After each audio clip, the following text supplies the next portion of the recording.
Welcome to Gaja's kitchen. இன்றைக்கி mushroom dosa செய்ய போகிறேன். வாங்க ஃபஸ்ட்டு மஷ்ரூம் மசாலா செஞ்சுக்கலாம். அதுக்கு என்னென்ன தேவைன்றதை பார்த்துடலாம். 200 கிராம் மஷ்ரூம் பொடியாக கட் பண்ணி எடுத்து வச்சுருக்கேன். 2 தக்காளி, 2 சின்ன வெங்காயம், பொடியாக கட் பண்ண கொத்தமல்லி, கருவேப்பிலை. இவ்வளோ தாங்க இதுக்கு தேவையான பொருள். வாங்க மசாலா ரெடி பண்ணிடலாம். ஒரு வானல் வச்சு எண்ணெய் ஊற்றிக்கலாம்.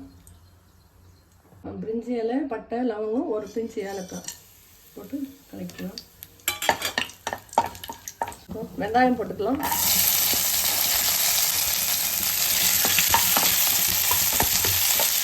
வெங்காயம் வந்து கொஞ்சம் நல்லா வதங்கட்டும். அதுக்கப்புறம் நம்ம தக்காளி ஆட் பண்ணிக்கலாம்.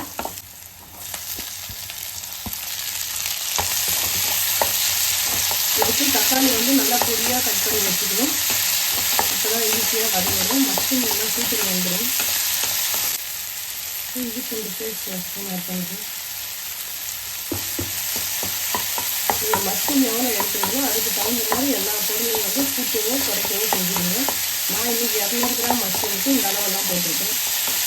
மஷ்ரூமை பொடியாக கட் பண்ணி வச்சுருக்கேன். இதை சேர்த்துக்கலாம்.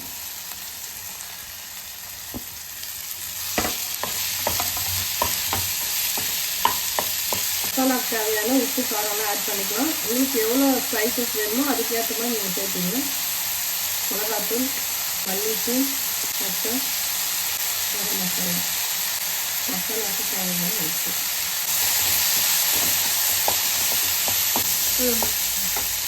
அப்புறம் மஷ்ரூம் வேகிறதுக்காக லைட்டாக தண்ணி ஊற்றிக்கலாம். ஆல்ரெடி மஷ்ரூம்லேயே கொஞ்சம் தண்ணி வரும்.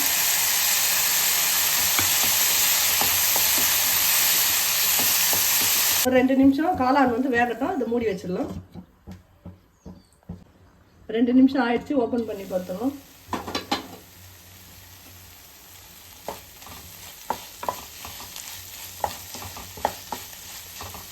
மசாலா ரெடி ஆயிடுச்சு. இப்போ கொத்தமல்லி போட்டு இறக்கிடலாம்.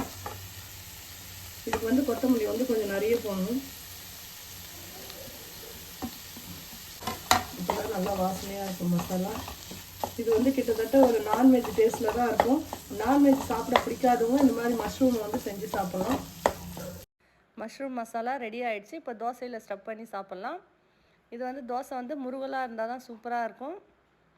இப்போது தோசை ஊற்றிக்கின்னு நம்ம பண்ணி வச்சுருக்கிற மசாலாவை இதில் வந்து வச்சுக்கலாம்.